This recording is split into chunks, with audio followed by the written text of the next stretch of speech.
सादर निमन्त्रणा। आदरणीय श्रद्धालु भक्तजन तथा दानदाता महानुभावहरू, दङ्गीशरण गाउँपालिका वार्ड नम्बर 6 थपगाउँ दाङमा अवस्थित चिसापानी गौशाला संरक्षण सर्वेश्वर शिव मन्दिरको पुनर्निर्माण तथा सर्वाङ्गीण विकासका लागि यही मिति 2082 साल मङ्सिर 10 गतेदेखि मङ्सिर 17 गतेसम्म हुन गइरहेको श्रीमद् भागवत सप्ताह महाविज्ञान महायज्ञ श्रृङ्गारिक महाआरती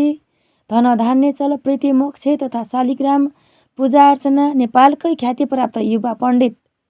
श्री ईश्वर रेग्मीज्यूको मुखारबिन्दुबाट अमृतमय कथा प्रवचन तथा राष्ट्रिय कलाकारहरूद्वारा विभिन्न किसिमका झाँकी नृत्य भजन कीर्तन तथा शान्ति कलश पूजनमा सपरिवार पाल्नुभई यथाशक्य सहयोगपूर्वक ज्ञान पुण्य आर्जन र आत्मिक शान्तिको अनुभूति गर्नुहुन साथै मिति 2082 साल 8 महिना 10